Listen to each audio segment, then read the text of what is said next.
সমস্যা মানে নিত্য মানে এখানে বসবাস করে যেসব বসবাসকারীরা আছে প্রতিনিয়ত এখানে জল জমা হলে এটা আসা যাওয়ার পক্ষে সমস্যা, কোনো রুগী নিয়ে যেতে গেলে সমস্যা। এইসব দিক থেকে চিন্তাভাবনা করে এটাকে ইমিডিয়েট যাতে জল জমাটা বন্ধ করা যায় তার একটা সঠিক চিন্তাভাবনা করা উচিত। বর্ষা এলে এটা ডুবে, হ্যাঁ, নিকাশি ব্যবস্থা ঠিক নাই বলে কি এটা হচ্ছে? দেখুন, নিকাশি ব্যবস্থা ঠিক নাই বলে বলছি না, কারণ এই জলটা কিন্তু ঝাড়খণ্ড থেকেই আসে। এখন জলটা এই দিক থেকে ড্রেনেজ করে এটাকে বার করা, এটা আরও ডেপথ করা উচিত ছিল। এই যে কাদরটা আরও ডেপথ করলে হয়তো জলটা রিলিজ হয়ে যেত। এখন কেমন ডেপথ আছে সেটাও বলতে পারবো না, জলের ফ্লো কেমন আছে সেটাও বলতে পারবো না। তবে এটা মানে মানে জনজীবনে খুব সমস্যা। এইটাই তো মেন রাস্তা। হ্যাঁ, এটা নিঃসিংহপুর থেকে রামপুরহাটে এদিকে দুমকা থেকে যেদিকেই আছে এটা মেন। কি নাম আপনার? আমার নাম দীপক মুখার্জি। 6 পুকুর জলের তলায় অতিবৃষ্টির কারণে ডুবে গেল রামপুরহাট শহরে যাতায়াতের ব্যস্ততম রাস্তা। রামপুরহাট শহর থেকে ঝাড়খণ্ড বিহার যাওয়ার ও রামপুরহাট 1 নম্বর ব্লকের নারায়ণপুর পঞ্চায়েত, আয়াস পঞ্চায়েত, কুসুম্বা পঞ্চায়েত, বনহাট পঞ্চায়েত সহ বিভিন্ন গ্রামের আনুমানিক কয়েক লক্ষ মানুষের যাতায়াত করার একমাত্র রাস্তা। সারা রাত বৃষ্টি হয়েছে, এই বৃষ্টির জল জমে আছে এখানে। রামপুরহাট পৌরসভার তরফ থেকে আমরা এই জল নিকাশির ব্যবস্থা করছি পাম্প লাগিয়ে, যাতে সাধারণ মানুষের অসুবিধা না হয়। হ্যাঁ, ড্রেন নিকাশি ব্যবস্থা আমাদের শুরু হয়ে গেছে 2 মাস আগে থেকেই। আর তাছাড়াও এমনি যেগুলো সাময়িকভাবে যেগুলো জমা আছে সেগুলো আমরা মানে দ্রুতকালীন তৎপরতায় তাড়াতাড়ি ওগুলো নিকাশি করে দিচ্ছি, মানে পরিষ্কার করে দিচ্ছি। হ্যাঁ, অতিবৃষ্টির কারণে এটা ডুবে যাচ্ছে।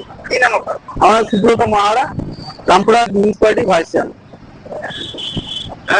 পাশাপাশি প্রতিনিয়ত এই রাস্তা দিয়ে যাতায়াত করতে হয় বিভিন্ন মুমূর্ষু রোগীদের। অতিবৃষ্টির কারণে এই রাস্তা ডুবে যাওয়ায় সমস্যায় পড়েছে সাধারণ মানুষের যেতে খুব সমস্যা হচ্ছে। হ্যাঁ, রাস্তা যেতে কষ্ট হচ্ছে জলে। কি চাইছো তোমরা? যেমন এটা জল যেমন না জমে, সাধারণ মানুষের যেমন কষ্ট যেমন না হয়, এটাই চাইছি। রামপুরহাট শহরে আসা এবং যাওয়া, বাইরে বেরোনো সব থেকে খুব কষ্ট এই জায়গাটা। এখন এই রাস্তাটা তুমি এই রাস্তাঘাটটা নিঃসুন্দর থেকে ওইদিকে প্রচণ্ড রাস্তা খারাপ, জল জমে থাকছে চারিদিকে।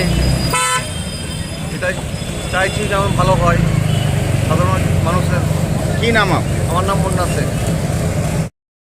তবে আজ সকালে রামপুরহাট পৌরসভার উদ্যোগে 2টি ছোট পাম্পের ব্যবস্থা করা হয়েছে জল নিকাশি করার জন্য। এখন দেখার বিষয় এর ফলে কতটা সুরাহা পায় সাধারণ মানুষ। আমার জন্য কেমন সমস্যা? এটা মানুষের চলাচল হচ্ছে না, মানুষ যেতে পারছে না, এইসবের জন্যে মানুষের অসুবিধা। এইসব এখন ওভারব্রিজের এখন উপরে দরকার, যে ওভারব্রিজ যাতে হয় সেই ব্যবস্থা আপনারা করেন। আর তো কিছু বলার নাই বাবু। এর আগে বর্ষার আগে নালা পরিষ্কার করেননি বলে তো এই জল জমে। আগে থেকে ব্যবস্থা নেননি, এগুলো ঘুরে এই অবস্থা হয়েছে। এখন ধরেন যে পরিস্থিতি জানাইছে সেগুলো তো মানে বিশাল ব্যাপার। কি চাইছেন আপনারা? আমরা চাইছি যাতে মানুষের সুবিধা হয়, সুযোগ সুবিধা সেই ব্যবস্থা চাইছি আমরা। কি নাম আপনার? সিরাজুল শেখ। আমাদের পাড়া আমাদের সমাধান কর্মসূচিতে 3টি বুথ নিয়ে একটি করে ক্যাম্প অনুষ্ঠিত হবে, যেখানে আপনারা আসবেন, আলোচনা করবেন এবং সিদ্ধান্ত নেবেন।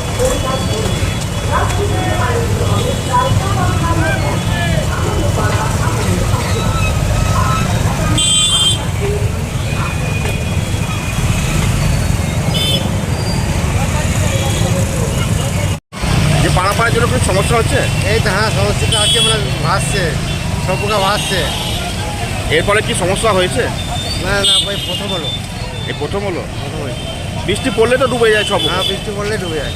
ডুবে যায়, এখন বলছি প্রথম হলো। হ্যাঁ প্রথম হলো বলছেন আবার। হ্যাঁ এটা কি সমস্যা হচ্ছে পাড়াপাড়ার জন্য? হ্যাঁ, কষ্ট হচ্ছে, মানুষের পাড়ায় কষ্ট হচ্ছে। কী নাম আপনার?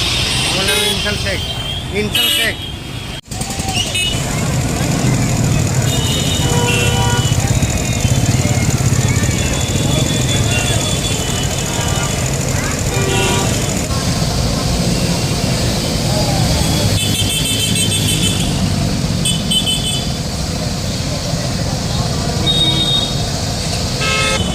কি আর বলা যাবে, কিছুদিন আগে এই কাঁদর সংস্কারের নামে বড় বড় জিসিপি চলছিল, সেটাও দেখেছে শহরবাসী এবং আমরাও।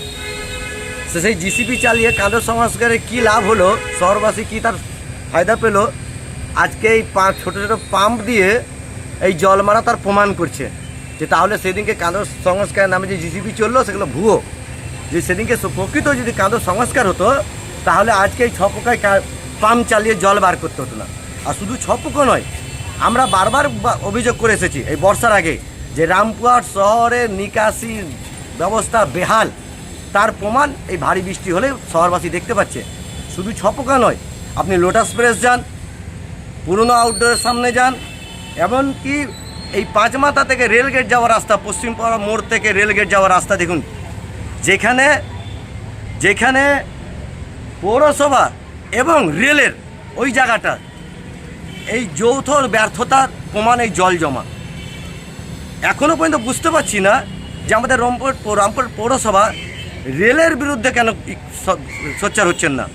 যে রেল যে গাজুয়ারি করে ভ্যাকেট কোয়ার্টার ভেঙে দিয়ে নালা নর্দমা জ্যাম করে দিয়েছে, যার ফলে আজকে শহরবাসীকে দুর্ভোগ ভোগ করতে হচ্ছে।